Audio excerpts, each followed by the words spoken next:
Singer in a smoky room. What does the room smell like? Smell of wine and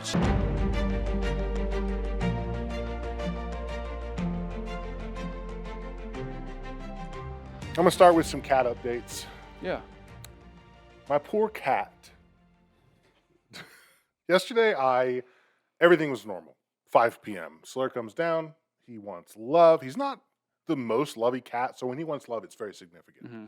And he'll purr, and it's like his purrs are so low, it's like a distant thunder rumble. You have to get really close to hear him.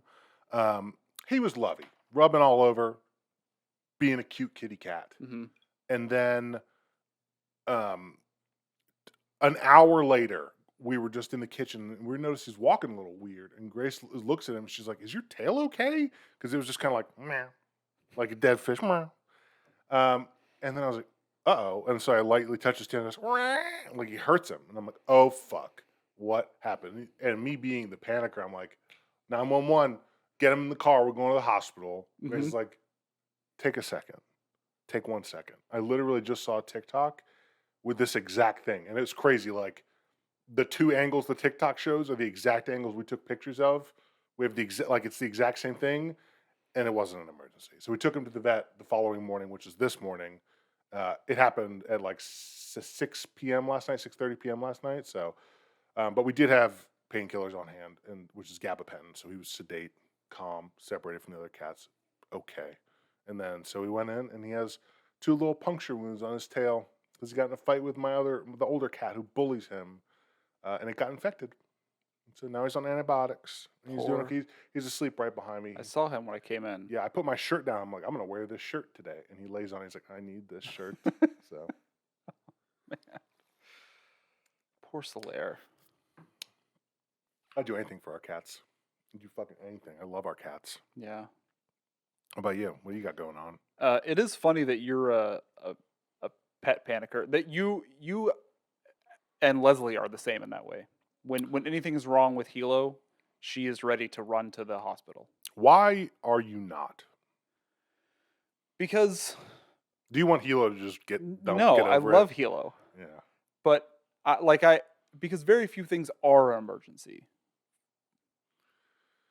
Okay. I mean, they just there's very few situations that an animal that's in relatively good health is truly going to experience a medical emergency. Yeah. And it almost always can wait until the next day. And I understand the argument is like, well, what if this is the time that it can't wait? And I get that for sure. But it's a common thing for us where Hilo will be doing something weird or acting weird. And she'll just be internet researching and doing this stuff, and then just be like, I'm gonna take him to the hospital. Do you have a vet where you don't like? So we have a vet that, if it's like yesterday, it happened at 6:30. They closed at 7, so they were at capacity for walk-ins. But if it had happened earlier in the day, we could just take him for a walk-in. We might wait a couple hours, but we can take him in, and it's not an emergency vet fee or anything like that. Do you have that? Yeah, I think she has that. Okay, yeah. because that's been good. It's a good compromise. Mhm. Like you're not faffing about waiting for an Right. appointment next week, but you're still you're not paying $2,000 extra. We took our one cat to the emergency vet one time, but it was legit, and that shit is fucking expensive. I don't even know what they really did. He died. God, I'm sorry for laughing. the way that you delivered that line. No, I mean, it was one of those things like we made the decision pretty early for all of our cats where we're like, if we are in a position where we can spend money to make them more comfortable and get them home to then be, if they have to get put down, we do not want to do it in an office. Yeah. So both of our cats, we've gotten to do it here, and it's fucking horrible, but both of them, we've been able to give them one last really good day and get to like say our goodbyes. And like the first cat, Ghost, like we went to the vet and they were like, we're just going to put her down. It was COVID. We couldn't even come in. We're like, yeah, don't do that. Like, what can we do? And they're like, if you spend $2,000, we can get her to the point where she can last another few days. I'm like, do it. Wow. And yeah, That's and awful. it's awful. But I'm glad that we can do that sort of thing Yeah. in this day and age, because I don't think you used to be able to like get at home euthanasia for your cats. Pretty sad subject. Yeah. Well, I mean, there was always at-home euthanasia. It was just Yeah, you old just Yeller. shoot, you shoot Yeah, your animal. who the fuck could ever do that? I mean, if the choice is they're gonna Yeah, suffer or totally. you can end their Totally. suffering. You're right. You're Yeah. right. Yeah, it's gotta be. But that's gotta be. Yeah, I mean, I've never done it. It gotta sounds be shit. brutal, but I know my granddad used to do that to his pets because Yeah. they lived in the middle of nowhere. There was Yeah. no vet. Yeah, I have the worst anxiety sometimes. Oh, me too. I went to a concert for the first time in years, and I knew it was going to be bad, but it's for my favorite band, Dream Theater, and they played right here in Austin, pretty close, and the show was fun. I had a blast, but getting there, like I got there, and dude, I was like panicking, and I took a Xanax, and I waited, and it was bad. And I took another one. Is it like agoraphobia anxiety? I don't know I don't know how to describe it. Like I just Is- I start sweating out of every orifice of my body, Oh man. and it's like I'm panicking, and like I don't know the only way I can explain it is like I don't want to be here. I gotta go, and it happened even earlier in the day, and for a different event. But I had to take 2 Xanax to get through it. My dosage is 1, but I definitely did not succumb to peer pressure and drink any alcohol with that. I'm a huge person. It doesn't matter. I know. I was know. like baseline. I'm drinking alcohol right now. It's like my first drink this week. Nice. Yeah. Thank you for that. Mhm. I appreciate those mouth sounds. That's really great. For some reason, like I have major anxiety too, but when I start drinking, nothing phases me. Yeah, I wish I had that. No, it's like good and bad Yeah, because alcohol kind of sucks for your health, it does. overall health, and it really, particularly as I'm into my 30s, it takes a bigger and bigger toll the next day. Although you said you don't really get hangovers. I almost never drink to excess. So I'm drinking this not because I want to get drunk. I'm drinking this because it tastes real fucking good. Well, okay.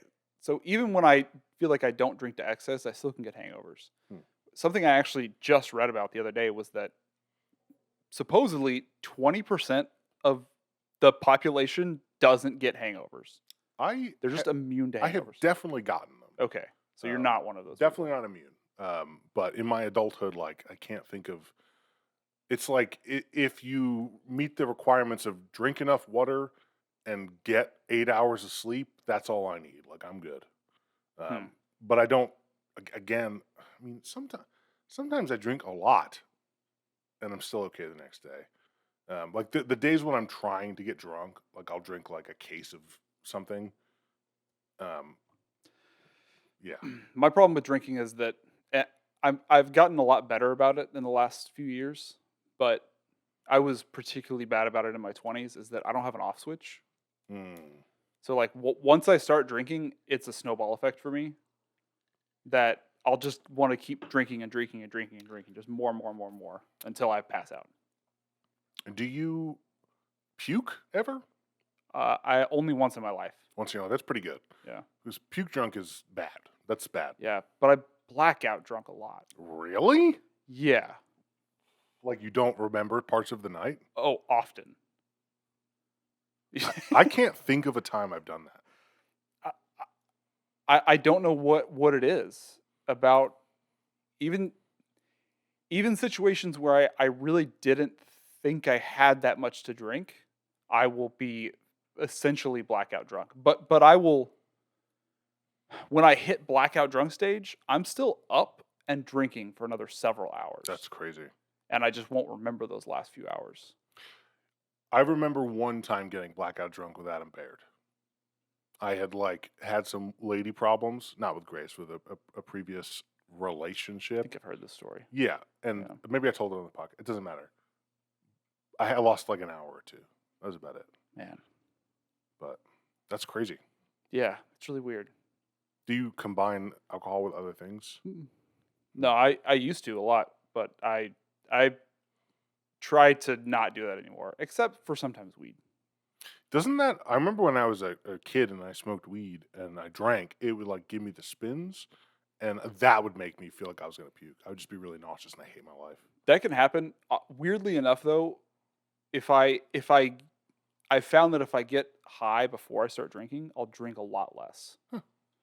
So I've kind of been doing that. If I know I'm gonna like go out and drink all night, like at a party or with people, I'll probably get a little bit high so that I'll just, for some reason, it helps me moderate the amount that I'm drinking. I don't know why that is, but I like to do that because I don't like that I don't have an alcohol off switch when I start drinking. Are you the designated driver of your partnership?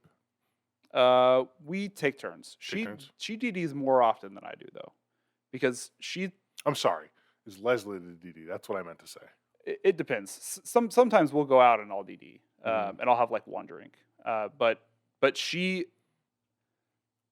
DDs more often because she can usually just have one drink and then she's perfectly happy and content for like several hours. I might be the worst DD because I can't have a drink. I'm too anxious. Oh, really? I won't have a single drink and drive. Those fucking I get classes it. when I was a kid were really hammered at home. Like, Mhm. don't fucking do this. I'm not gonna do it. Not gonna have one. And sometimes I see people and I'm like, you've definitely had more than 2 drinks, and they're fine. I'm like, what are you doing? How do people do this? And maybe they're fine, maybe they're not, but it's that choice is weird. Yeah, it is interesting. The variability of how alcohol affects people is pretty fascinating. Yeah. Because, like, Leslie and several other people I know, they'll have like 3 drinks and be just fucked up beyond belief. And I'll have 3 drinks and that's like the warm up. I wish I was like that. If I have 3 drinks in like 30 seconds, I can probably start getting buzzed. When you came, I got a little bit drunk that one time you came over for one of our parties. That was really fun. Yeah. Yeah, it was cool. I don't really do that a lot, so it was a really good time. This is a very interesting podcast. I went at that concert. I was already pretty anxious, but Grace was like, "Do you want to wait in line for the t-shirts?" I'm like, "Absolutely not," because for me, lines are one of the worst things. I hate lines. Not like just for anxiety. Mhm. It's horrible. And she's like, "Well, I'll wait in line. Can you maybe go get me a drink?" I said, "Sure." And the place was really cool because like there was like virtually no lines for anything besides the t-shirts. So I went up, I got her a drink, and the lady was like, "What do you want?" I was like, "Can you just give me something sweet?" Because I didn't really know any of the cocktails they had there. She's like, "Absolutely." She said, "Do you want a double or a single shot?" And I was like, "Oh man," because now it's complicating the situation, and I don't know what to pick. Oh man. And so I was just like, "I'll just take a single." And she goes, "Oh, she must be a mean drunk." And I go, "No, she's very nice."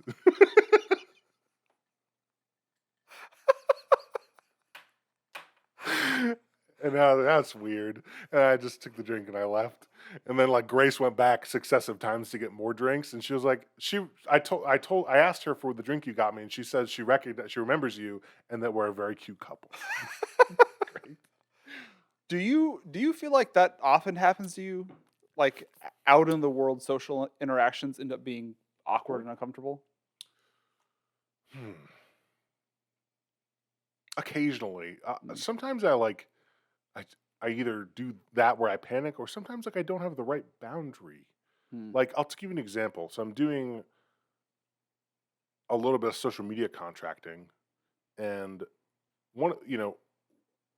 we can't interact with everything all the people that are in the event because it's for children, and some of the profiles are not safe for work. So one person tweeted something that was certainly not safe for work, and I just sent it to the group, thinking this is like, what the fuck are these people saying? Like, this is crazy. And it was time to shit myself live on camera for the kids. And I was like, this is crazy. It's a crazy thing to say. So I shared it, and they go, thanks for sharing. Oh, man. Oh my god. And I felt really awkward. I go, sorry. They go, no, not you. I was responding as if I was talking to them. I was like, thank fucking God. But for a second, I was like, well, there goes my future opportunities with these people. And yeah, I'm probably going to be much more timid with sharing that kind of, yeah. I don't want to. I only ask because I think there is something about certain personalities that I think when they just move throughout the world, they have very interesting interactions with people. Like somebody I know who is like this. I don't really even understand how it's possible, but they're always telling stories, and these stories are I corroborated. know who it is. By Dante? Yes. Yeah. By other parties. Do you ever know did he tell you the Chipotle story? He had like a series of them. It was like a recurring issue for him. Yeah, where he went to get a burrito, and he was telling the person what he wanted. And he got to the sour cream. She says, "Do you want sour cream?" And he says, "No, I don't want any sour cream." And she gets the biggest, like the largest possible scoop of sour cream, makes eye contact with him, just dead in the eye, and plops it in his burrito. But he's so socially, like he has so much social anxiety, he didn't say anything. He just took the burrito. I mean, I'm trying to think. Where's your line? Would you take the burrito? No. Wow. I might. No, I would not. I'm not confrontational. I'm a people pleaser. I want people to like me by the end of our interaction. And I feel like if I go, hey, you really just did the wrong thing to my burrito, I would like you to remake the whole thing. That would be awkward. I get that. Okay, I guess my answer more depends on how much do I hate how badly the order screwed up. If it's just like an ingredient I would prefer not to be in there, but I don't really care, I would just take the burrito. If I hate sour cream, yeah, I'm not taking the burrito. Did he end up eating the burrito? Do you know? I don't remember. Man. I need to follow up with him on this story because that's one of the best stories. You know, Dante is a weird guy in some respects. And he said something to me one time, and I've never been able to shake it. We were going around the room, and I was like, what would be like your last meal? What would be just your go-to meal? What's one thing that you would eat over anything else in the world? And Dante goes, oh yeah, I think pot roast. Dude. Pot roast? Dude, I do not understand that at all. What is he talking about? Like death row, this is your last meal. This Yeah. is your last meal that you're going to experience as a conscious living organism, and it's fucking pot roast. Pot roast. And he defended that position. Yeah, He no, fought for that position. He wouldn't succumb to peer pressure. We suggested a lot of really tasty foods, and none of them were above pot roast for him. So if you're a lady and you want a really sweet gentleman named Dante, make him a pot roast. Twitter famous Dante. You'll win his heart. Yeah. Man, He's a funny guy. that's probably like the one knock in his personality for me is that he likes pot roast that much. I like him otherwise. Oh man, I can't wait to send him this bit on the podcast. He's gonna enjoy it. I don't think Dante thinks I liked him. You don't think so? Mm-mm. But I did. Hmm. Because he never interacted with me that much. Like, I mean, we worked together for a couple of years at least, maybe 3. We've tried to invite him when we used to work together all together. We would invite him to stuff, and he would never want to go. Yeah. And we invited him to board games recently. Mm-hmm. There's nothing. Try to play games with him. Mm-hmm. And I think our personalities are very similar. I think we'd get along if we hung out. Mm-hmm. But he's too Twitter famous these days. I'm gonna drink. All right. I What do you have? have a couple personal hygiene questions for you. Yeah. Do you think that as a society the fact that we have not widely adopted bidet usage is weird.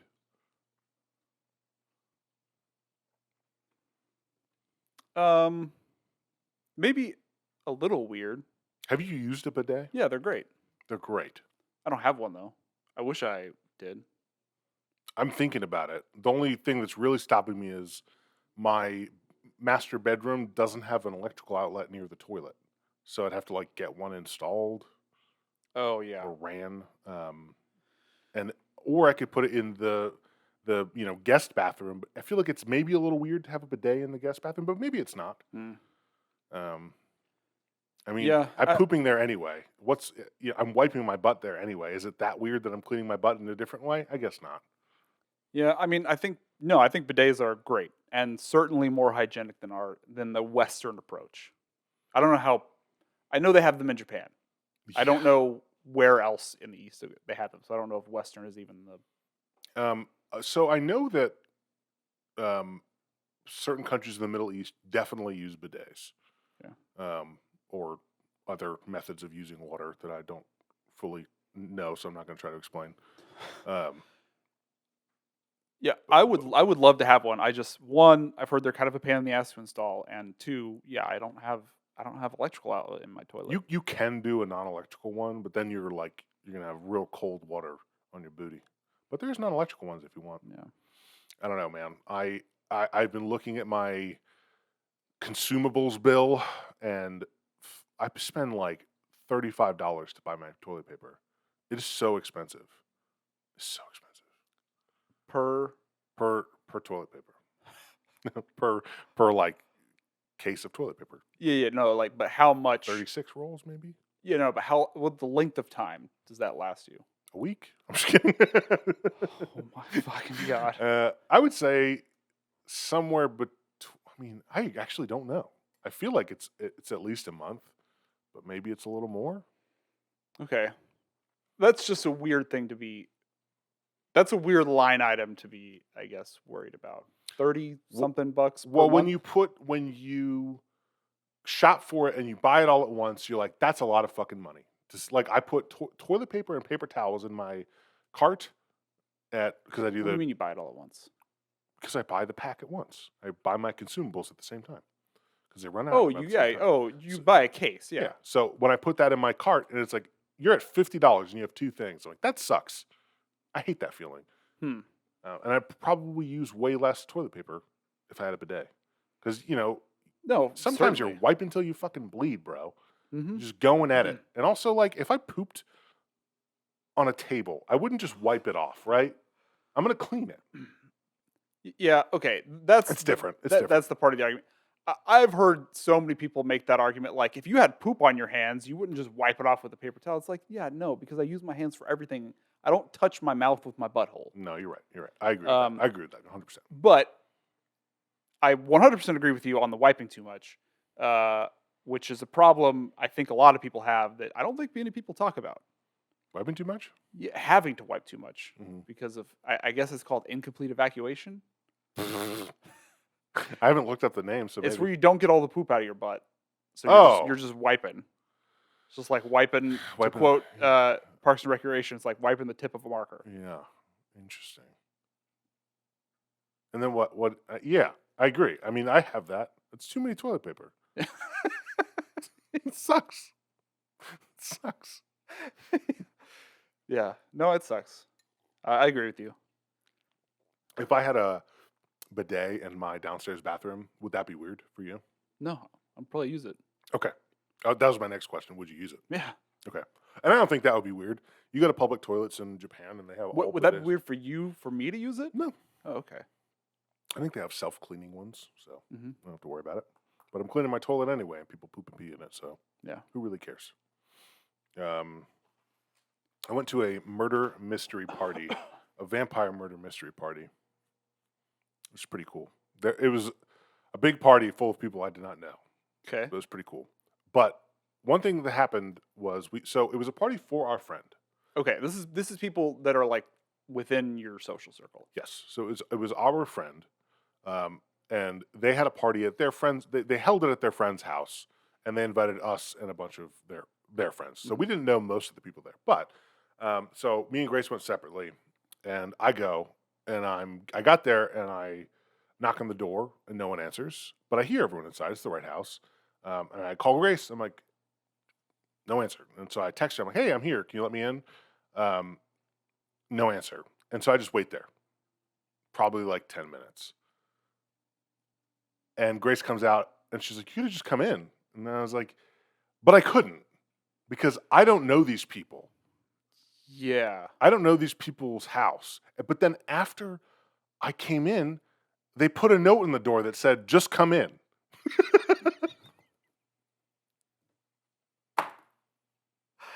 I bet that made you feel great. I was like, that's by the so way. cool. Thanks. Yeah. Yeah. Now I know. For next time. Oh man, yeah, I don't get that. Like, I'm not just walking into a house that I am not familiar with. Yeah. I'll do it for a friend's house. Oh, for sure. But yes, it's my friend's party, but it's at another stranger's house. Right. It would be weird. Yeah. And I would feel weird if someone did it to me. So would I. Yeah. So, No one else came. I was the last person. They were waiting on me. Oh, good. Oh, good. That was the other thing. Perfect for you. That was the other thing, is I was like, originally the party was going to be the night before, so I made a commitment for the following night, and so then they moved the party. I was like, hey, I can't make it. And they're like, well, can you just come after your thing? I'm like, yeah, but it's going to be at like 7:30, and their party starts at 6.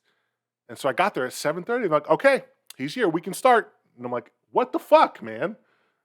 Did they seem like snippy about it? No, not Oh, at all. okay. They were very cool about Oh, it, but I was still like, why?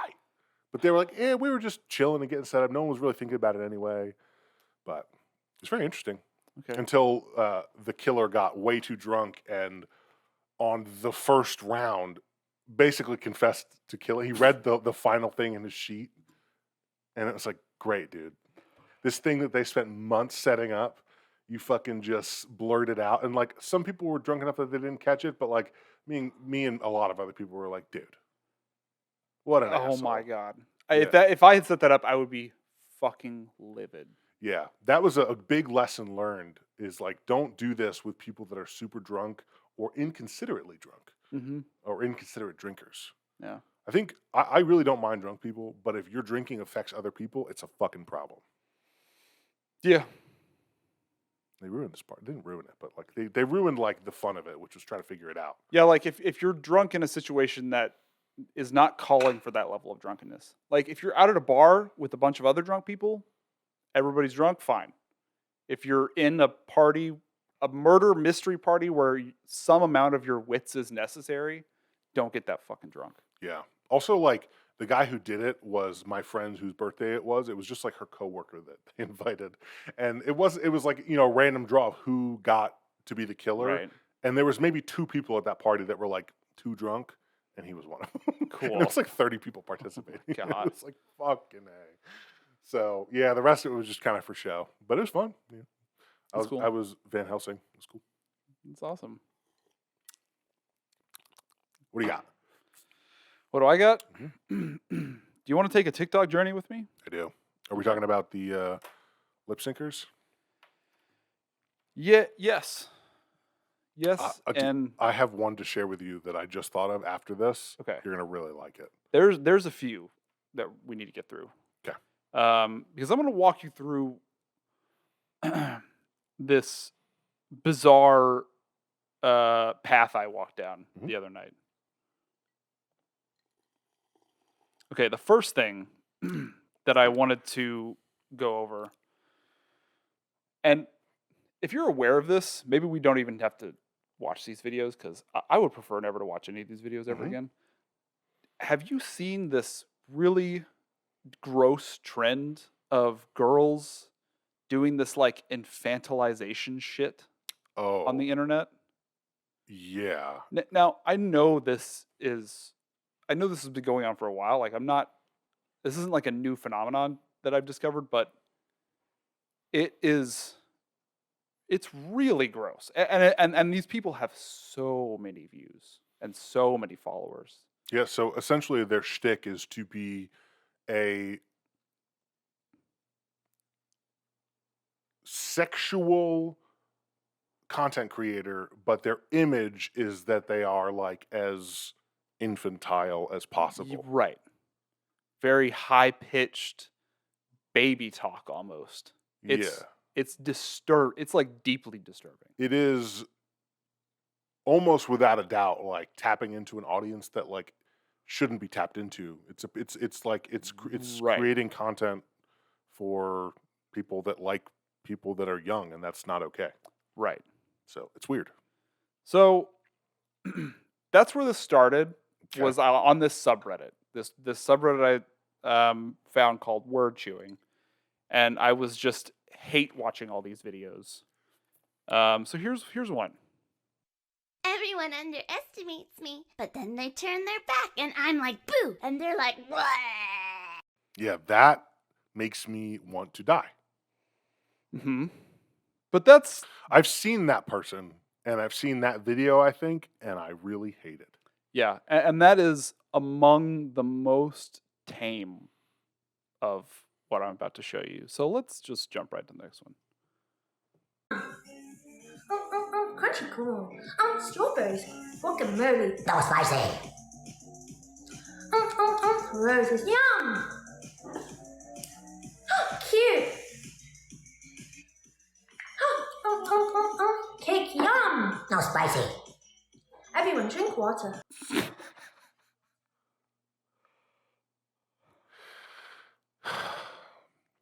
I saw that today. Did you It was really? a different one of it. It was a 2-minute long video that came across my Twitter, and I had seen it before. These are that's a live stream. This person does that for a long time. This one is...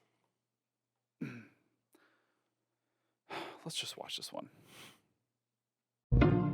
If you don't know me, I'm M to the B. Coming in hard, you better watch it. So No.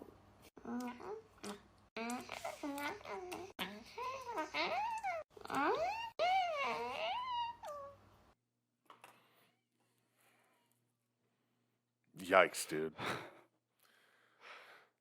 So braces, Yeah. and the whole video is her lip syncing to child noises. Yes.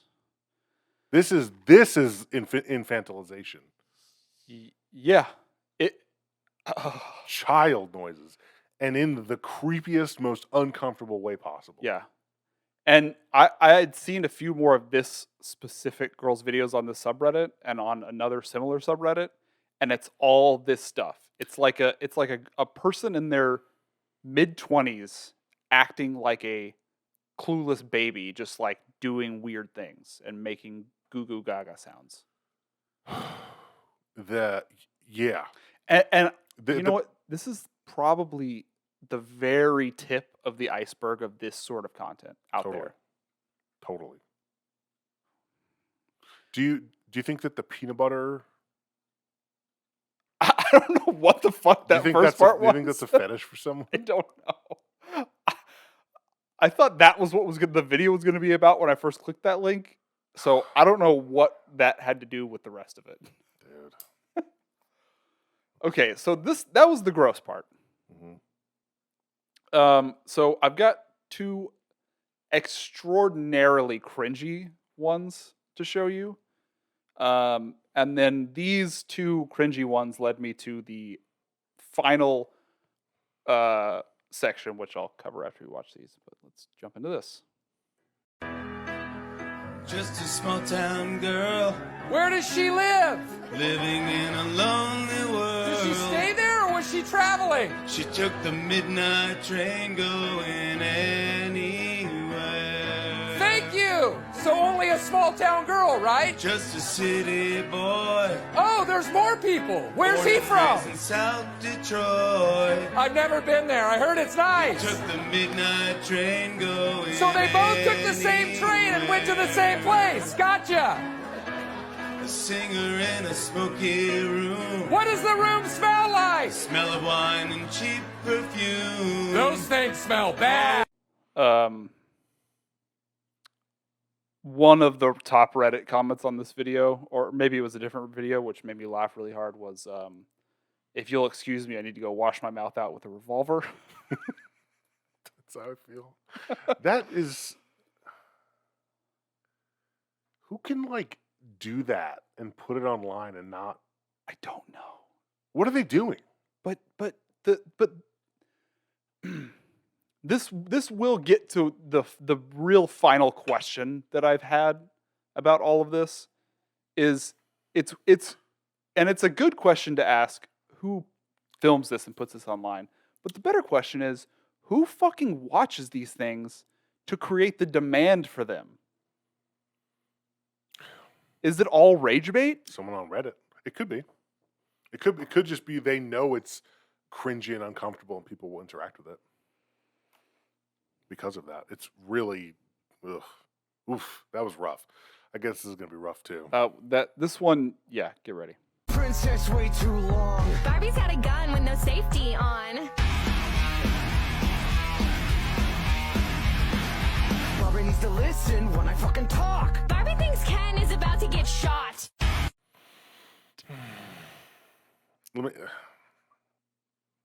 That was really cool, dude. That's pretty fucking cool. Okay, so Did you see the comments? Were the comments on TikTok for that positive? I didn't check the comments on that one. This next person is the person I went, what the fuck is happening here? Okay. I wanted to understand the people who are viewing these types of videos to get a sense of who they are, what kind of people they are, what their lives are like. This is making me flush. I feel a little flush because of all this. I'm like, God damn, bro. Is this too much? Mm-mm. It's great. Let's keep going. Okay. I hate cringe, but I've grown on. It's grown on me a little bit because I like Nathan For You. Oh, and the rehearsal. The rehearsal was amazing. So it's grown on me a little bit, but I used to not be able to even. I wouldn't be able to watch that stuff. A couple of years ago. Well, but this is worse because you're not sure if this is intentional cringe or if these people are putting this out there thinking this is good. Like, I did a good job making this video. And if they are, yeah, you did. You did great. What? Yeah, good job. They did not? Yeah. They did terrible. Okay, so this video is also very uncomfortable, but this is the introduction to this person. Great. Do ba do ba do ba do ba do ba do ba do ba do ba do boo do a boo ba do boo boo ba do. Okay, so that one, I was like, who the fuck is this person? This is a nearly middle-aged woman doing this. Okay. What are the comments on those videos? Show me. I'll show me you. comments on the next one. Well, you know what? Yeah, let me show you the next two videos, and then I'll show you the comments. Okay. Papoy. Eh? Papoy? Akala na papoy? No. Papoy. Ah! Papoy! Okay, just... And it's not even, timed right. Yeah, no, just awful. I mean, just awful. Not funny, not fun. Okay. One of my friends, she's 62, and she said, there's something I need to tell you. I said, that sounds really serious. Is it serious? She said, well, I just don't want it to come as much of a surprise to you as it did to me. I said, okay, well, you better tell us what it is then. She said, when you get to my age, down there, instead of it being a lovely, healthy pink colour, I could have walked away right then and there. Whatever you've got, I don't want to know. Instead of it being a lovely, healthy pink colour, it's more of a slate grey. It's the detail that I love. She didn't say grey, she said slate grey. Like she'd had the Dulux colour chart out. Here, Terry, look at that. Do you think that's thunder or slate? I was so horrified by what I just learnt that I blurted out, you mean like when meat's on the turn? All right, show me the comments. Okay, so this was the one that finally. So first of all, this what she's mouthing is from a comedian who Yeah. I actually think is pretty funny, Mhm.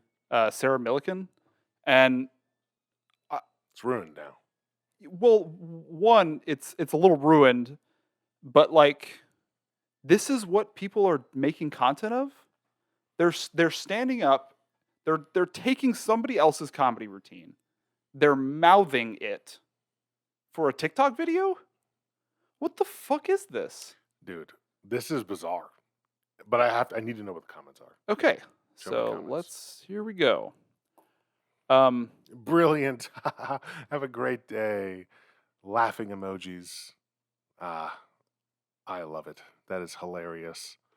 You're so lovely. Thanks for making me smile daily. Love your videos. Brilliant. El Mayo, when colorful heads towards colorless. Kind of a rough day. This definitely turned it around. Thanks, Ray Ray. Hope yours was a good day. From Glen Miles, 1717. Huelo Bella Chile. Yeah, what the fuck? I mean, look at all of this. Absolutely brilliant. As if she's making this comedy bit. I don't get this. I think these are bot accounts. I think these are bot accounts, dude. Don't think they are. I think these are bot accounts. There's no way human beings are saying this. At least Okay, some of okay. these things. Like all the laughing emojis, those are definitely bot accounts. Almost, they have to be. I don't see how.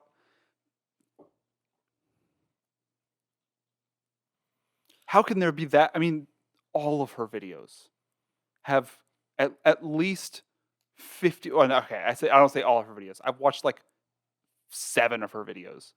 All of them have at least half of the comments are just emojis. Is that really? Are people really botting TikTok to that degree? Yeah, I bet. Okay, well, but so here's the counterpoint. There are plenty of guys who But click on one of those profiles. Click on the smiley face profile. Click on Sandra Stubbs, 816. Nothing there. Okay. Well, okay, I wanted to go back. I think there was something here I think I wanted to. Please don't play again. I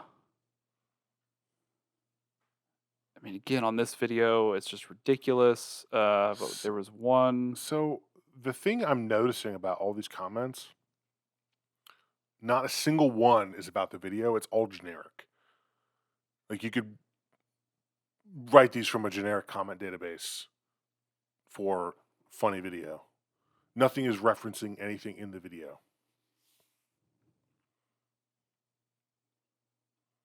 You're truly a breath of fresh air. Truly a breath of fresh air. But she has. Let's go to her profile here. 1.5 million followers. Dude. I don't know how it works on TikTok, but you have to be able to bot. Every other thing you can bot viewers. I mean, there's just no way. Oh my God. 1.5 million people are not loving this person's videos. There's just no fucking way. My grandsons love this. Okay, Please do more. here's one comment that is about the video. Yellow suits you well.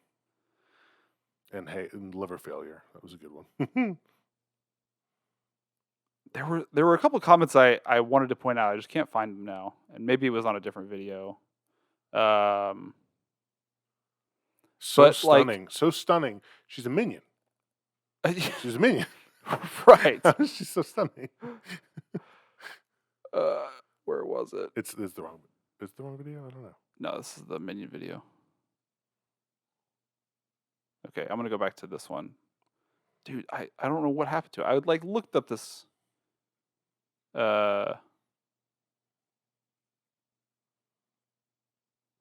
possible not the best video to watch on hospital ward. Having to watch again for nurses to see. So there's something wrong and weird about this person's content, and I don't know what it is. Listen, almost all. Okay, I'm not going to make definitive statements like this. I clicked through a bunch of these profiles that were the non-emoji comments, and a lot of them seemed like real people. And it's totally possible that a lot of them are, or maybe all of them are, but it certainly seems like her videos have an overwhelming amount of emoji comments. And to me, that just kind of screams like, these aren't real comments, because you would have something to say. Yeah. I don't know. This was really weird. Just going through all of these videos, I went from feeling this is weird and gross or cringe to, wait, what the fuck is actually TikTok?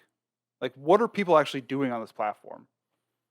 Because this is the most insane shit. I mean, this is total bottom of the barrel brain rot. Yeah. And there's a lot of shit like this too.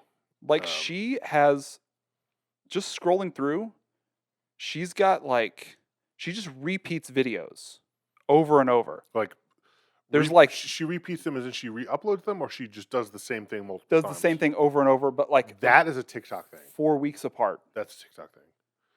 You'll go to people's profiles, like, look at this one. It's like, they pick an outfit, they do 20 sounds and upload them all. It's a TikTok thing. No, I've seen the uploading like 4 identical videos at the same time, because it's like a shotgun approach. You're hoping algorithm will grab one of them. Yeah. But she does like a Minion video, and then 2 weeks later a Minion video, and then another Minion video. It's just a never-ending recycle of of nothing content. You think she's having a lot of fun? How could you? Honestly, how could you have fun doing something so creatively barren like this? Maybe her life, maybe she grew up without a family and she had to work her way up from nothing, and she's been struggling her whole life, and then one day she made a TikTok video where she made funny faces and 1 million people liked it, and it changed her life, and now that's all she looks forward to doing. Well, that's not what happened. So I don't have to worry about that hypothetical situation. If it was, I feel really bad. But yeah, man, I don't fucking know, man. That was a really great time. All those videos are so uncomfortable. They're horrible. TikTok is a bad place, I think. Dude, I can't get over the girl who's just eating money. Yeah. I've thought about this before. Because, I mean, I feel like, man, I'm so jealous of that ability to, if I was just like a young, attractive woman, I could just make so much money doing that. But I'm also not even sure it's all that great. Oh, of a lifestyle? I mean... Yeah, we're just thinking, oh, easy money. Right. But that has to be psychologically difficult, to have your entire income tied up to how you look. And knowing that the clock, there's like a clock on that. Oh, yeah. And when that clock runs out, what are you left with? Now, maybe some of these people who make it rich can make enough money that they can just retire when they're done. We say that we're jealous and how great it would be, but I don't actually know if I would do it. I mean, I know as a person now, definitely not. So maybe, I don't know what it's like to be an attractive person. So Me neither. Yeah, like I think if somebody said right now you could just make money putting yourself out there, even though they would have to convince me that it's possible, because I wouldn't believe them. But if they told me, I would say yes, I would do it. But then when I started doing it, I feel like there would be a significant part of me that would start to feel extremely uncomfortable with that. Because we're dudes, we don't have a lifelong acquaintance with being objectified. Mm-mm. So who knows how quickly that novelty would wear off? Probably pretty fucking quickly. Yeah, it's weird, man. It's a weird internet we're in right now. Yeah, one comment that I saw on one of the Reddit posts was was saying the entirety of collected human knowledge on a device in your pocket, and this is what we choose to do with it. And that's a bit curmudgeonly, like it's a bit old man, but also there is some truth to that. Like, Yeah, I can't agree with that comment only because, I'm not sitting there and reading encyclopedias about stuff. I'm not really bettering my knowledge on important topics. I'm mostly looking up video game content. So, not that I don't agree with the sentiment, yeah, but I can't say that I would stand by that and live my life that way. yeah. I mean, I tried to do some educational stuff, but yeah, definitely not. That's not what I spend the majority of my time on. But I more mean like I was just that comment struck me because if you go back and read like older sci-fi books, particularly something like Ender's Game, where two of the kids, Ender's brother and sister, get onto the nets as they called it in there, and they start participating in the public debates, and politics and everything is. Your credentials are weighed on the powerfulness of your ideas and your ability to make arguments, and it's just what he envisioned the internet was this grand forum where people would debate their ideas and come to conclusions. And I just think, and I think a lot of people thought that the internet was going to be this huge catalyst for the idealism of humanity, and in some small ways. It realized that in small ways, but there's also a way darker, more fucked up side to humanity where people just want to scroll, just turn their brain off and consume regurgitated content for hours and hours and hours. Yeah. And that's terrifying to me. To me, there was a golden age of the internet. And this is probably just because it was the time I'm most fond of, but like right around like 2004, it's when the internet was like fast enough you could start watching videos online, but also like you were still in forums for all the topics you were interested in, and there was like tight knit communities of people sharing information. Couldn't quite find everything you needed on there, but it was like you had just enough to play games with your friends, look stuff up, and people didn't back then. People didn't like. Every conversation didn't devolve into a name calling, like horrible shouting match. Totally. Like it does now in online forums and like Reddit. Like Reddit is all either just the same 20 jokes that everybody has told on that site forever, just over and over and over. Like so much so that it's exhausting. It's exhausting. Or it's just people taking a position and then dying on whatever hill that is, even when, no matter what. They will just die on that hill. They will probably change their mind a month later, but in that moment, they're not willing to change their mind. And that's all the internet is now. Yeah, I definitely, I work in social media, but I do feel like the world would be better without it. It's very toxic. It's very toxic. The world would be so much better without it. Yeah, the guy who... I'm not going to remember his name, but I'll put his picture and name up, who basically invented the internet.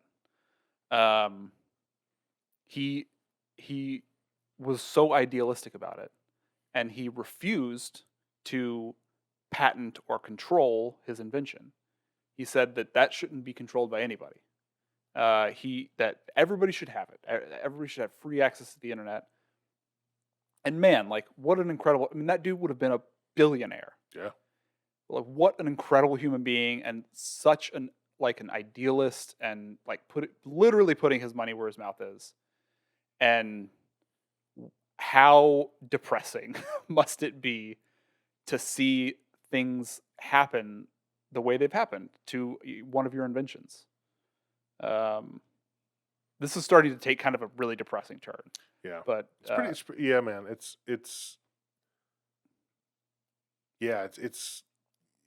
something that like can and has influenced the whole world and how we interact with each other, and every facet of our life is based on online. Like, what do you do when your power goes out? You just wait for it to come back? Sucks. Yeah, I'll typically start just listening to a book. Yeah. And actually doing self-care stuff like stretching. But it's when it goes out, you're like, my world. Yeah, if it's out for longer than a couple of hours, I'm at that point I'm really like, okay, actually what do I do? Mhm. Because I don't know. Yeah, I've had my internet here go out for like 3 or 4 days, and it was a huge issue. Yeah. I was on the phone for most of it trying to get it fixed because I had nothing else to do. Right. Okay, so let's right now, let's make this pact that if there's like a major internet outage and we have both lost internet or one of us is out for several days, let's like hang out and play board games and do stuff. That's the only time you hang out with me. No. But I'm saying that's like because if my internet was out for several days, I would be going fucking crazy. Yeah. And I would hope that I could just be like reach out to somebody and be like, dude, Are you saying if one of ours or if both of ours? Because if your internet goes, yeah, call me.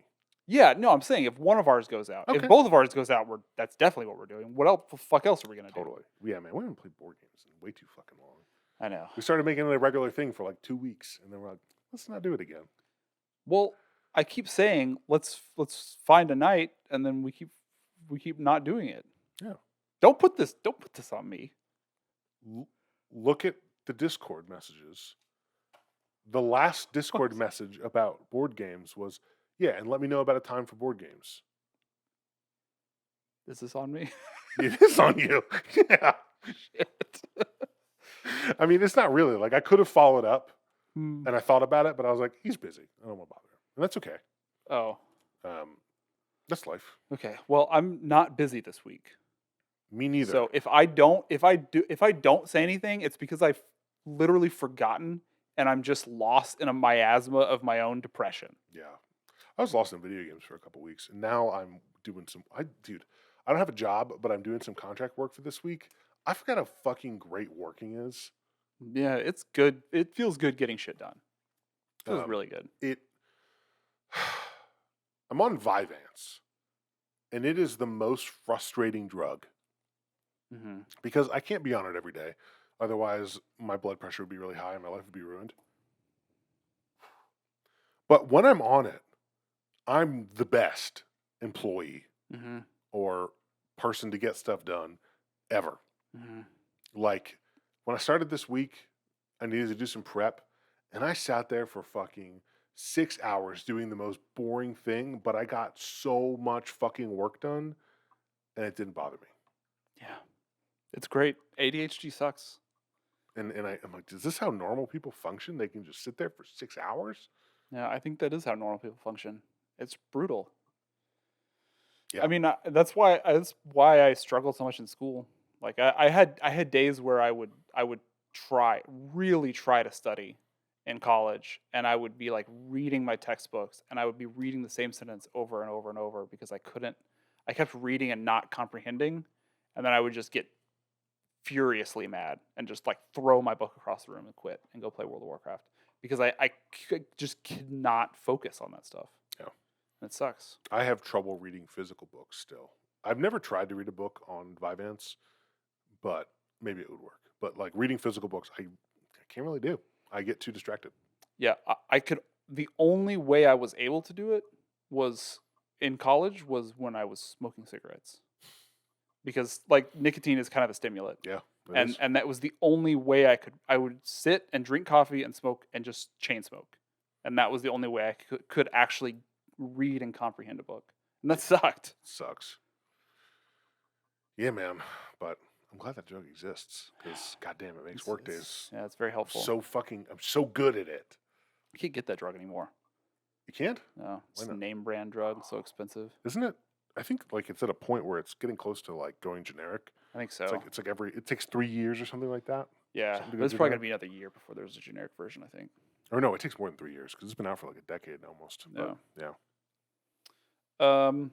Let's talk about games. Okay. Or did you have something else? Not really. Okay. Yeah. What games I know what you've been playing, but tell me what you've been playing. Fucking Battlebit Remastered. Oh my god, that game is great. Yeah. I see a lot of people talking about it. It's like the best seller on Steam for days now. It's so good. I mean, What is it? It's Battlefield. It's Battlefield that first of all works and runs well, obviously, because it has what shit Battlefield graphics. games have you played? Very few of them. I've played Bad Company. Okay. And then I tried the newest one, and it was horrendous. What a horrendous one to start with. Yeah. Apparently it's okay now, though, but go on. But, I'm not really a fan of, I don't like high fidelity modern military shooters. It's just not my thing. You don't like high fidelity modern military shooters? Yeah, just like super advanced graphics. Is high fidelity the right word? Yeah, but I'm saying you would like a modern setting if it wasn't high fidelity? Because I guess that's what Battlebit is, huh? Yeah. That's so I weird. prefer those That's weird. graphics. That's just my preference. I Okay. like cartoony, dumber looking graphics That's personally. fine. But man, like it's so fun. And having local voice chat, like area voice chat. Proximity chat. It has proximity chat. It has death comms. It has squad chat. So like squad leaders can communicate with each other. Squad leaders can communicate with their squad. And there's also proximity chat. And there's also death comms. Can squads communicate with their squads? Squads cannot communicate cross squads. No, I'm sorry. Can squads communicate within squads without a proximity? Yes. Okay. Or maybe only the leader can. I can't remember which one. Okay. But so you're using the in-game voice chat. Well, so mostly what we're doing is we now have a few people playing with us, and we're just getting our own squad and just but also using proximity chat. We're not utilizing any of like the bigger squad chats. Got it. But holy shit, it's so funny. I mean, it is the funniest fucking game. Really? With proximity chat, because you just get in these. I mean, the big battle is 127 versus 127, and you get in these situations where there's like 40 people around you, all screaming, all making jokes while you're in the middle of this firefight, and the other team is doing the exact same thing. Nah! No! Fucking grenade.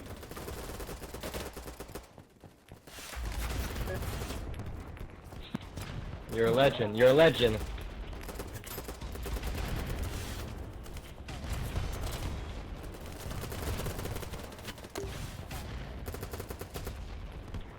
Bro, medic's a god, bro.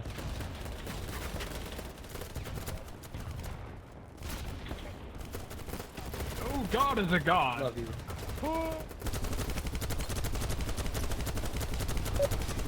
Medic only gets his power. Let's do this, boys! In price, Yeah, we got this, we got this. faith is not strong enough. Bro, someone sing the national anthem. We need it. We need it. Anthem, we need it. What are you?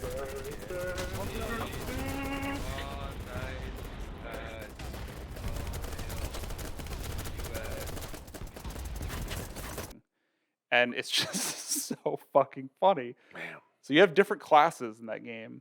And so I'll give you an example. So just the other day, we were doing a big squad battle, and I ran up to this one area, and there was about 30 of our teammates just getting hammered, like bombarded by enemy fire and grenades and everything else. And they were also doing the same thing back.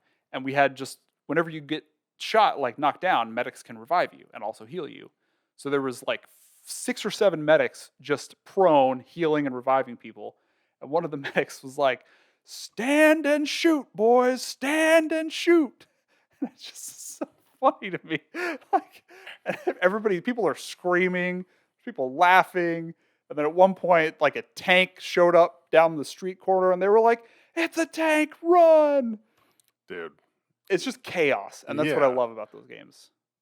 But that game definitely is reliant on proximity chat and people using it, right? Yeah. So, but what happens if people just use Discord? Well, I mean, we use Discord, but we also use proximity chat. Like we're talking in Discord to each other, but then anytime we want to talk to people around us, we're using proximity chat. Push to talk? Yeah, it's push to talk. Got it. It sounds really fun. I just haven't bought it because I'm limiting what games I buy. But, I get it. It seemed like people fucking love it. So It's really. what are the so classes that are in it? They're not all that different. The classes mainly restrict what guns you have access to, and what some classes have like unique gadgets. So like the engineer class can get RPGs. The medic obviously gets a medic bag that has infinite healing in it, so you can just heal people the whole time. The recon class gets the sniper rifles, and they get like a drone that you can throw C4 on and then fly it to the enemies and have somebody detonate the C4. There's a lot of goofiness to that game, and like a lot of fun, stupid shit to do with your friends, which is what I get really drawn to by games. How many people are you playing it with? So we had 5 last night. How many is a squad? A squad, I think, is 8 max. Okay. I'm not sure if that scales down in the smaller game modes, though. But yeah, we're having a great time, and I'll try to record. I think we're gonna play late tonight, so I'll try to record some footage tonight. Yeah, I'll take another look at it and see how it plays from I'll watch a stream or something of it. Because the trailer tells you only so much, but yeah, I mean, mostly at this point, I hardly even notice the Roblox style graphics. Those graphics don't bother me. Yeah, honestly, it's just it just didn't quite pique my interest enough to pull the trigger. But I mean, it sounds cool. Sounds like you guys are having fun. It's just a fun, goofy game. I love fun, goofy games with my friends. Totally. So yeah, let me know. We're gonna play tonight, so if you want to jump in. Probably not tonight. I'm fucking beat, dude. Gotcha. Been working too much. But you've been playing anything else? Basically just that, yeah. Done with Diablo. I think I'm done with Diablo. You gonna come back to season 1? It depends if it looks good. I mean, if it's a legitimate content update, yeah. If it's like Diablo 3 seasons, probably not. Okay. Yeah, I'm really curious what they're gonna put in. I'll probably go back just to. I'm assuming it's gonna be worth a little bit of my time. Yeah. But I'm pretty much done. I'm playing a little bit, but I don't want to start a new character because the season will start and then I won't get to use it. So why waste that time? Right. And so the only thing I can really do is like try to get perfect gear on my 81 Necro, but that's only so fun. Right. And Final Fantasy came out. Yeah, how's that been? It's been really good. Asterisk. So I'm going to preface this by saying I'm not a Final Fantasy guy. I didn't play any of them growing up. The first Final Fantasy I played was 14, I want to say. And then I played a lot of 14, which is the MMO. Didn't like the combat, didn't like the story. I liked the world, I liked the community. And I just like the feel of it, like just walking around the world and in towns and stuff. It just felt very it's a very wholesome feeling game. Mm-hmm. But eventually stopped playing that. I played Final Fantasy 15, which is a single player open world RPG for the most part, open world. And I played about 35 hours of that. Didn't finish it, but like what I did played of it, I really liked. And then I played Final Fantasy Stranger of Paradise Final Fantasy Origins, which is the weirdest fucking game ever, made by the Neo team, and it's jank as fuck. And it's probably the worst looking game I've ever played relative to when it came out, but the combat system carried it enough that I played a lot of that too.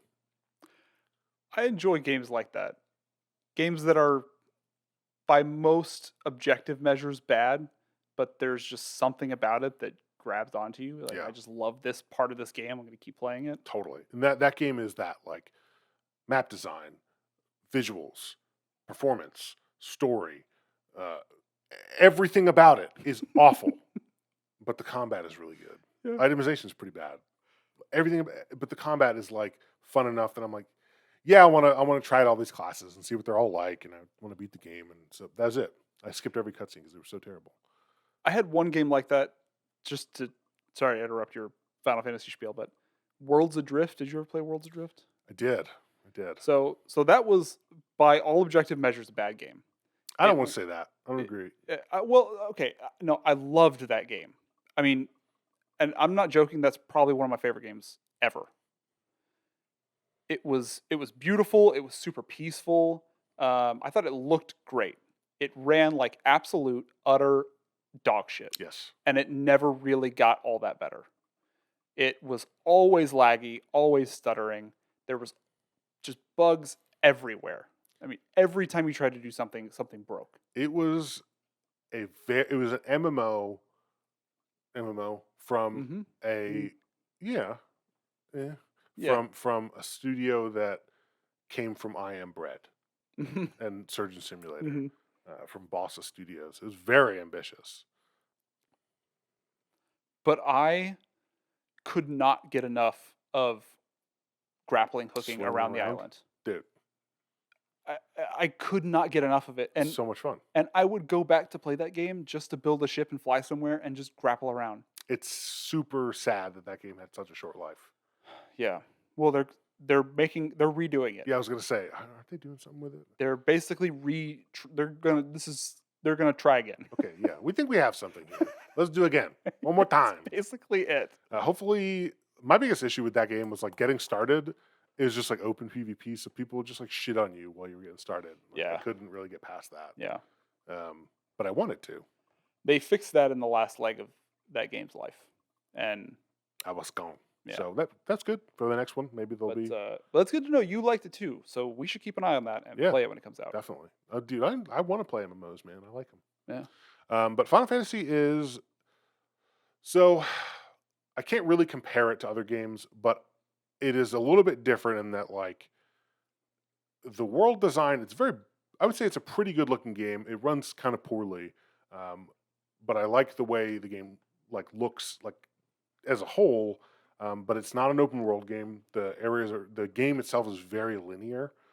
It really feels more like a character action game, like more like a Devil May Cry or I don't want to say Ninja Gaiden, but something like that. It's not quite there. Like, I think that Ninja Gaiden and Devil May Cry have better combat systems that are, to me, more fluid and fun to interface with. But that's what it's going for. So its focus is its combat, switching between these different icons and doing crazy combos.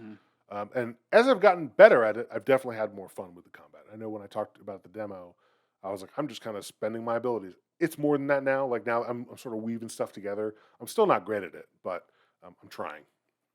But the thing that I'm really liking about this game, which is weird for me, is the story and like the presentation as a whole. Because I'm watching every cutscene, which as a 33-year-old adult, I skip every cutscene in games now.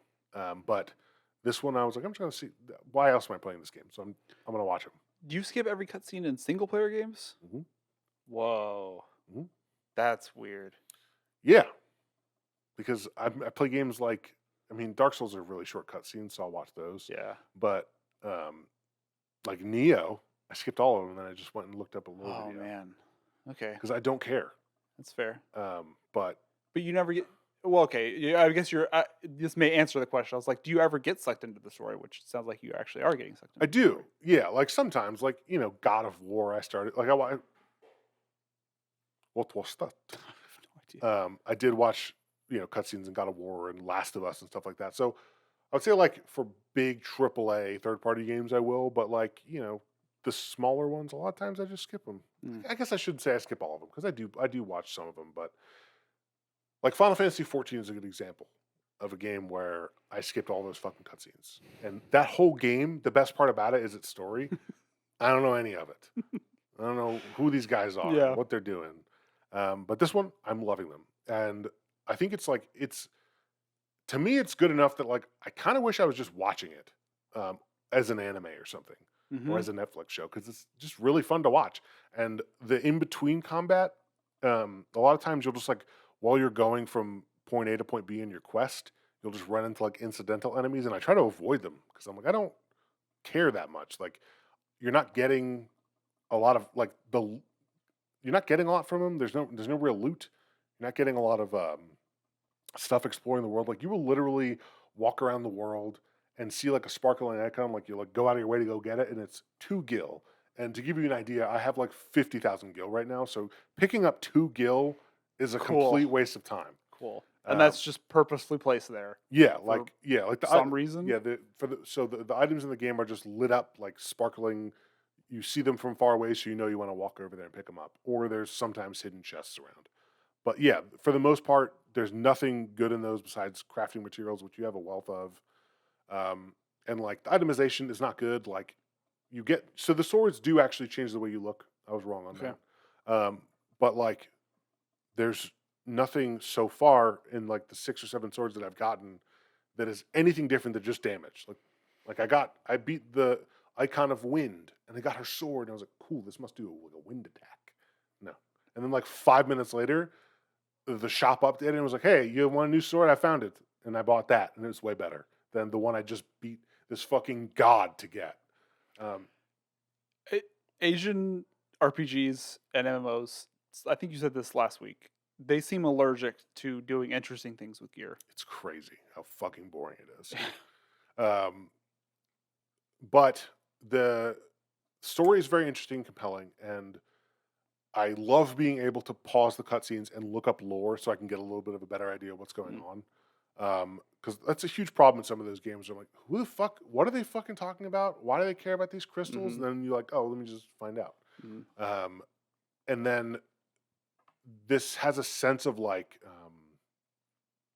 spectacle in the boss fights and the large scale fights that you're just like, it's so impressive and like, this is fucking epic. Like they have a great score.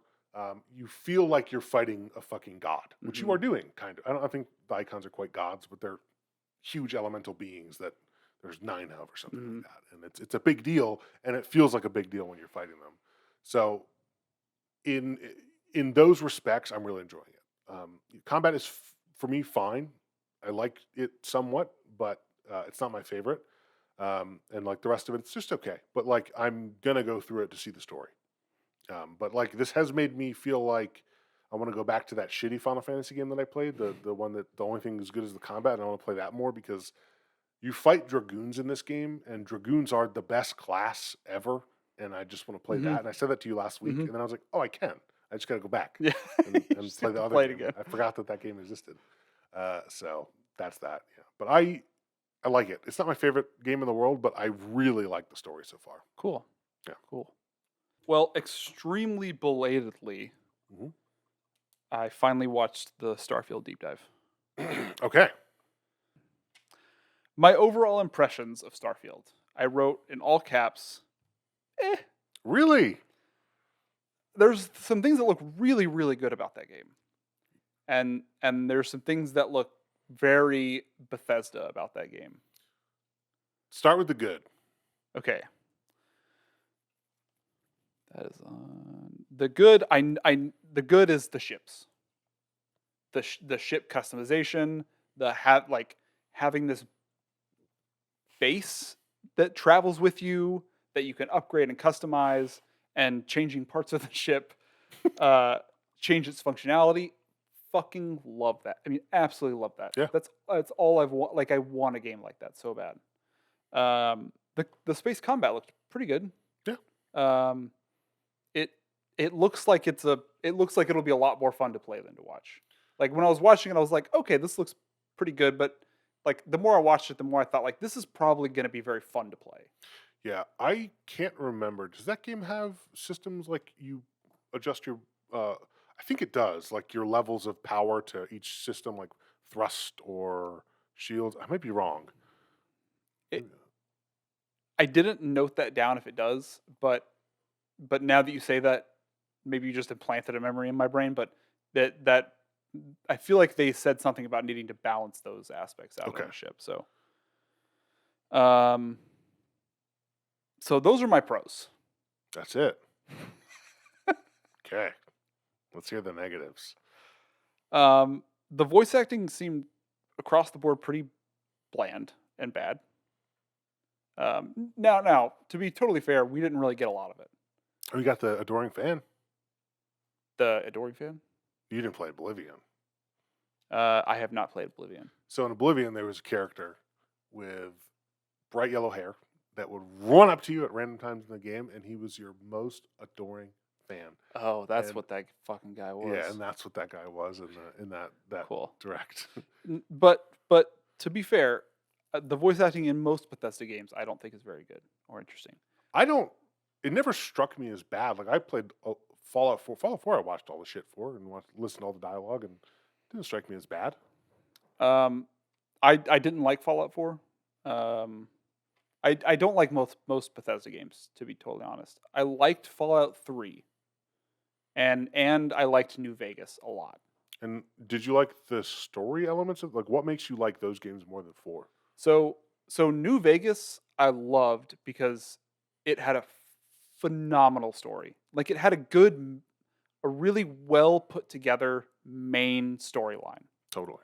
And it had some good side content, but the main thrust of its story was awesome and compelling and interesting and well scripted and thought, it seemed like people took time to make it good.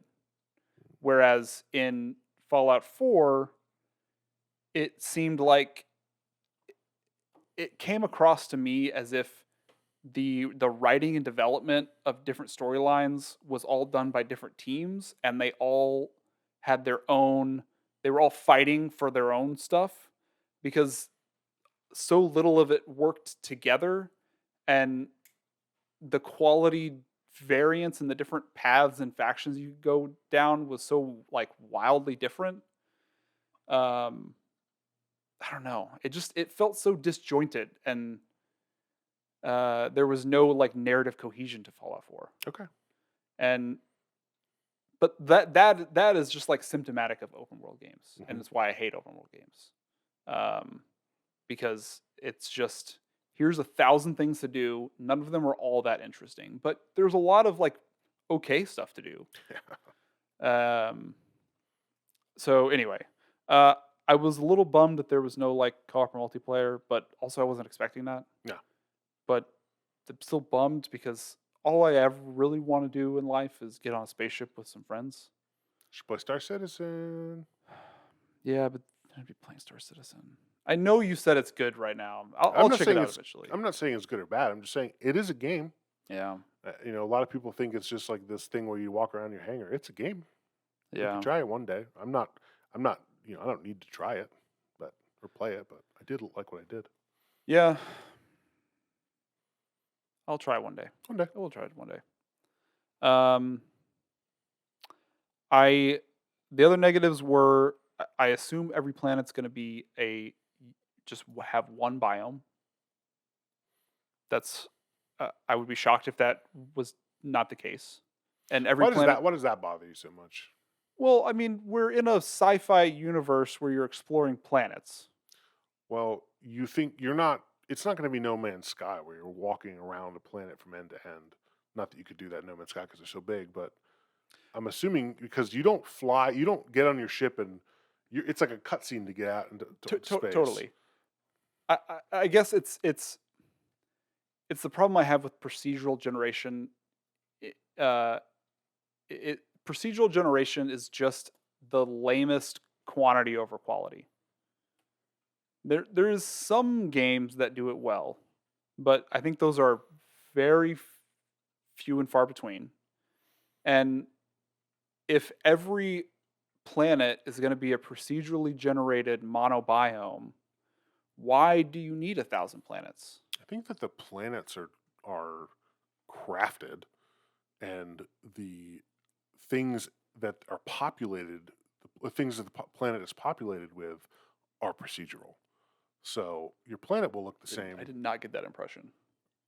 So my impression was that like the planets are handcrafted, but then all the things that are placed there are put around it. Like, each person's planet will be different, but have the same kind of content, just placed in different places. Okay, but still, the effect that's going to have is that like it's not going to feel like a whole planet. I don't care about 1,000 procedurally generated planets. How many did they say there was going to be? I think it said like 1,000. Oh, then I was wrong about them being handcrafted. For some reason, I thought that they limited the amount, and then they were gonna. Never mind. I could be wrong. This is again, I have a horrible memory, so maybe I misheard. But I thought it was going to be. I thought they said 1,000 planets. And yeah, like I would prefer 5 planets or 3 planets in a system, and have them be more fleshed out and bigger and different biomes, like more things to explore. Because I know I'm going to land on a planet and be like, cool, desert planet. The whole thing's going to be desert. I'll find a random outpost here that is going to be probably like every other outpost I've seen so far. And it won't be a new or unique experience. But again, this is just because I don't like open world stuff, and I don't like repetitive encounters. Yeah, I feel like you wouldn't like, you take a game like Horizon, you wouldn't like that either, because it's, all open world games suffer from this, except maybe Elden Ring, and even that does, to where there's 15 activities, and they just remake them and put them across the map. Right. Even if the map is really well designed and really interesting, it's all the same stuff. The activity you're doing is one of a very small number. Yeah. And I don't think that changes with procedural generation or not. And if I can ignore that, cool. Like if I can ignore everything and I don't have to do all the side content, that's great. Like I could do that in The Witcher, and that was awesome because I just got the main story. Oh, The Witcher was so good. The Witcher was a phenomenal game. Except the combat, but yeah, combat was pretty weak. But I didn't. Honestly, I was like, I barely cared because I loved the story. The story was so good. Interesting. And that typically is my problem with Bethesda games, is that mainline story is not compelling enough to me to keep me going through the game. Well, I'm curious. I mean, I think they strongly hinted at or even showed some alien stuff, right? So if there's, I think it was hinted at. There's extraterrestrial stuff. I think that is what's going to be interesting to me. Yeah. Did you play Mass Effect? I definitely played 1. I really loved Mass Effect 1. I think I finished 2, and I didn't think it was very good, and I don't think I played any of the others. I didn't finish 3 because at the time they were like, the ending's bad, we'll fix it, and I was like, great, I'm never going to finish it now. But yeah, I'm still interested. I like space games. The thing I like most about space games is flying my ship. So if that part of it is not like incredible, I'm not going to like it. Yeah. Or at least I'm not going to like it as much as I would otherwise. But, I could fucking sit in a spaceship and fly it around for hours, and I've done it. Yeah. It's a blast. I just think, to me, it's just like, man, what a missed opportunity, because this open world games with repetitive content can be fun with friends. To me, at least. I'm trying to, there's things that make Skyrim fun for people, and it's not like the emergent experiences, because there really aren't any. The glitches are pretty funny. I don't know, man. I think it is just that they populate the world with enough interesting things that you want to explore every dungeon. But then again, I remember playing Skyrim and feeling like, yeah, most of these are worthless. And just wanting to go get legendary items. Yeah. And do like the Dark Brotherhood storylines and stuff. So yeah, I'm still really curious. I'm definitely gonna play the game. Yeah. Because I like space games, like you said, and the ship stuff looks so good, and I really hope it is going to be as good as it looks. So, yeah. But also, Bethesda has never been known for good shooting or combat in their games, so I'm not really holding my hopes for that. Nor do I think their RPG systems are all that interesting. They always have a lot to them, but I'm never like, this is life changing. Yeah, I mean, Bethesda is. This is gonna sound kind of rude, but their games to me are phenomenally mediocre. They're not bad, but they're also not good. It's just they're just fine. They're fine RPG. Everything they do is okay. Maybe they have just a really good sense of identity, because I think Fallout is such a unique aesthetic and universe that I know for me, man, after I played Fallout 4, I was listening to that fucking soundtrack for 2 years. I just fucking loved it. I loved everything about the look of that game and the aesthetic of that game. So maybe this will have some of that. I hope so. Yeah. Anyway, that's my thoughts. Well, thank you, man. This has been a fun one, long one. Yeah. That's it. All I'll right. see you next week, dude. See ya. Goodbye.